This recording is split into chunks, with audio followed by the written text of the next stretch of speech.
I think a lot about why I'm doing the things that I'm doing, and I think motivation matters. I think that if you don't know what your vision is, then you are going to end up in places that are probably fine. I mean, what is? Uh, I guess the only downside to that might be that you were a little disappointed at the end, that you ended up someplace you didn't think you would end up. But I think that's the story of life. Don't we all end up, aren't we right now someplace we didn't think we would be? And I would say probably chances are you're fine with it. Who cares where you end up, really? Because when it comes right down to it, it's not the end that matters, it's what's happening along the way. But at any rate, I do think that in this work that I'm doing, I like to have some sort of clarity of where I'm headed so that I can be as effective as I can possibly be. I that's my that's my motivation in all of this, is that when my life is done, that I can look back, or somebody can look back, and hopefully say that, Sage Lewis um, tried to do something, you know. And my personal measurement along the way is, am I being as effective as I can possibly be? Am I being as useful to the world as I can possibly be? That's what my motivation is. I'm always asking myself, am I doing am I doing the most important work for me? And that's my measurement. I I don't know why. I guess I don't know why I'm so obsessed with mattering. It's a silly thing to worry about, mattering, but for some reason mattering matters to me. And so I want to I'm always asking myself if I'm being the most useful I can possibly be. And so, to that end, the thing that I am always thinking about is the thing that I think I'm the best at, and I could be wrong, but I think the thing that I'm best at, and I'm not saying that I'm the best that there is of this, it's just the thing that I can do the best, is tell a story that potentially motivates other people to act. So, storytelling is incredibly powerful. I believe humans are, our whole lives are based on stories we've been told, and we become the people we are because of the stories we've been told. Either, you need to go to college, and you need to get a good job, and you need to have a family. That's a storyline that you're being told. And so you're trying to live into that story, which is cool. I mean, it's just how we're programmed, is stories. And that's what I love probably most about, like, thinking about, like, religious texts, is that they're just stories. And we are so enamored by stories, and influenced by stories. And now I'm like, we just finished this huge epic of the Avengers. You know, I don't know if you saw, if you were an Avenger fan, but in the last week or so, Endgame came out, and that's really the end of this saga, this long saga of these great, basically, gods. Like, they're either true gods like Thor, or they're like Tony Stark and Iron Man. He's completely human, of course. But then you have, like, I don't need to go into it. Anyways, the whole point of this is the stories. We always show up for the stories. We go home at night and watch Netflix for the stories, and we love the stories. We can't get enough of the stories. And I feel like I can make a semi-decent story.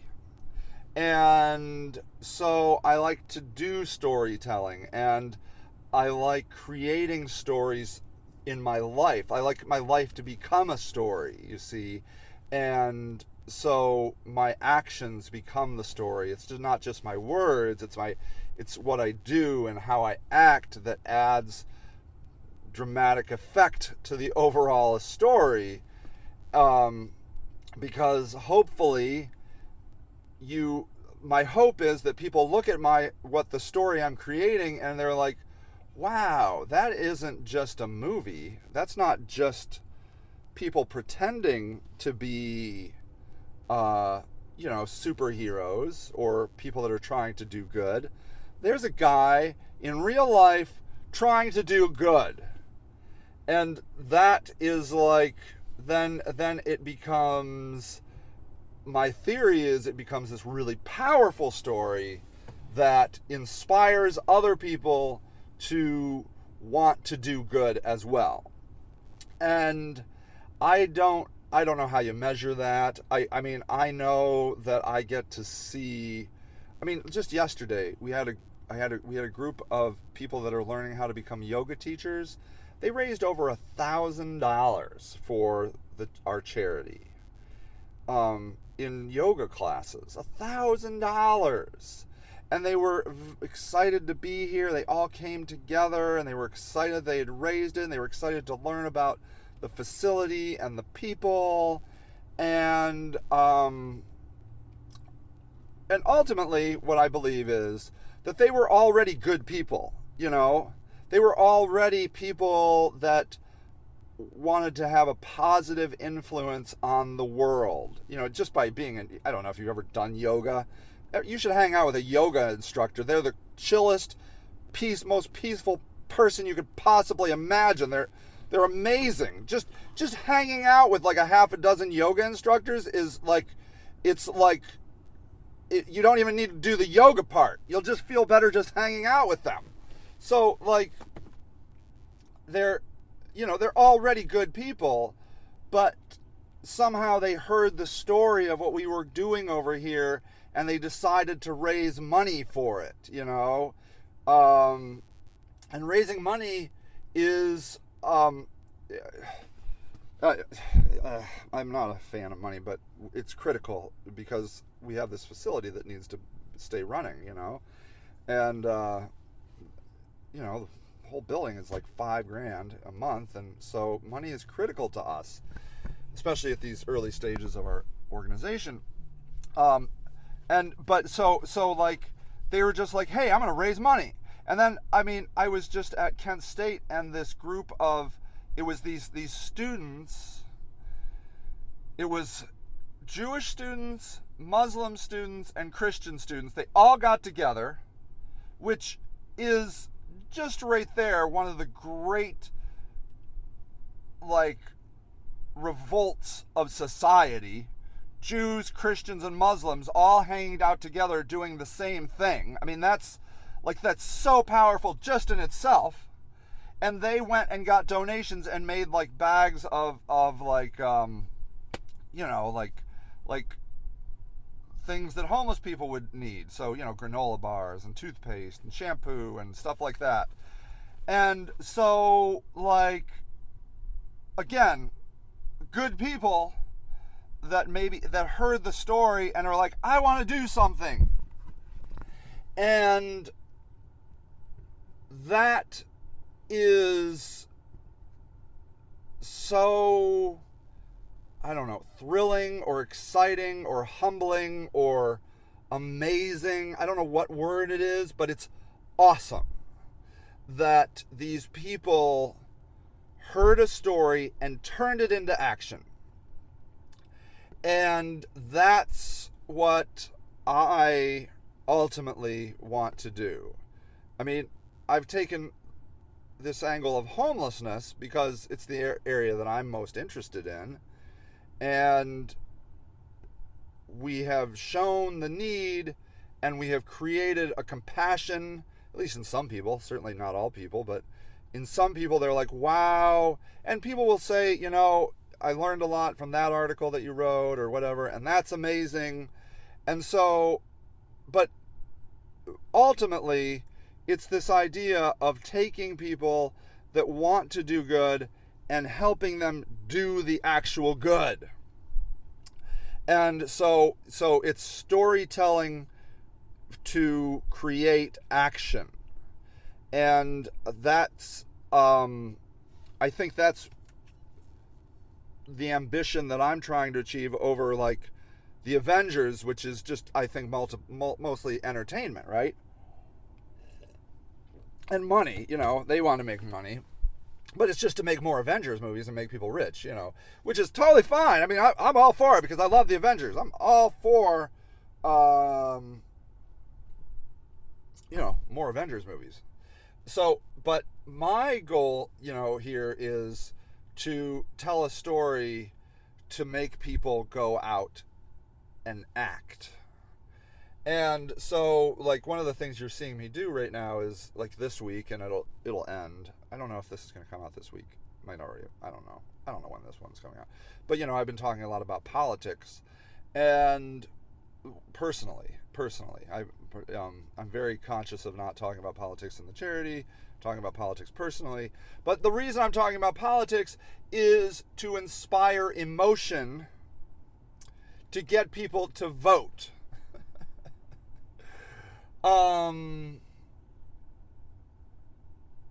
Because, believe it or not, getting people to vote is like an act of God. Like trying to get people to go to their voting station and fill in a few ovals is like nearly impossible. So, you know, we have something like 126,000 registered voters in Akron. And this primary, maybe I will put this out on the primary day to encourage you to go vote. At least in Akron, May 7th, 2019. We have 126,000 voters, and in our last primary election, we had 18,000 people vote for mayor. I'm going to guess this year, I think my guess is 12 to 14,000 people will vote out of 126,000. It's like 12% of voter turnout. And in Akron, we have such a lopsided political system. It's all Democrats, and now Democrats beating up on other Democrats. There's not even really a serious Republican contingent in Akron anymore. That the primary is what really matters, because if you win the primary, there's really no competition in the general election, so this election matters the most. People don't understand that. People think that it doesn't matter, but I'm here to tell you, could you imagine this? 126,000 people come out and vote on the primary. Do you know what would happen? I'll tell you what would happen. They wouldn't have enough ballots. I bet you they've ordered, because you have to order ballots.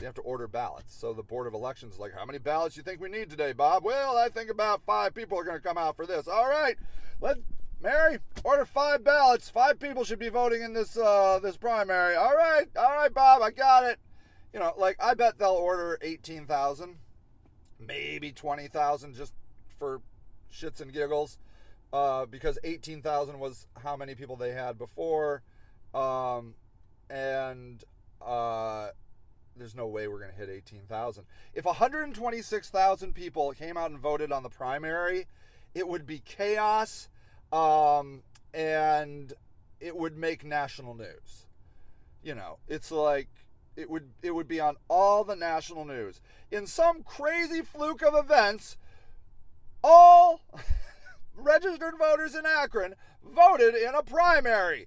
Can you believe it, Tracy? No, I can't believe it, Tom. That's unbelievable. I've never seen anything like it. I've never seen anything like it either. I know. This is crazy. There was mayhem at the voting poll station. I can't. Let's go see what's happening right now. I want to vote. You can't vote. You don't have a ballot. I want to. I'm an American citizen. You weren't supposed to vote. Nobody's votes in primaries. Well, doggone it. I'm a voter. I want to vote. You know, I mean, it would be amazing. It would make national, if not national, international news if all registered voters voted in a primary. It would be amazing. It would be amazing. But meanwhile, I'm just hoping, like, if we made 18,000 votes, which we're not. There's no way. There's no way, because I haven't done a good enough job. In a primary, that would be a miracle. It would be a miracle. But we're not going to get 18,000 votes. I'm telling you, we're going to get 12 to 14,000 votes. That's my prediction. Out of 126,000 voters. Registered voters. People always tell me, are you getting people to register to vote? I'm like, I'm just trying to get the registered voters to vote. I don't need new voters. I just need the existing voters to vote. I will be doing voter registration, by the way. Don't worry about that. In the summer, I'm going to do that for sure. But I'm here to tell you, the people that already could vote, don't vote. So, anyways, that's the real underlying motivation, is to get people to act through storytelling. So, at any rate, if there is an election today in your neighborhood, please do vote. Just do it. I don't really care who you vote for. Honest to God, I don't. The biggest act of rebellion is the voting part itself. Just vote. It is you can change your entire existence through voting. All right? So anyways, there you go. That's why I do what I do. Storytelling to create action.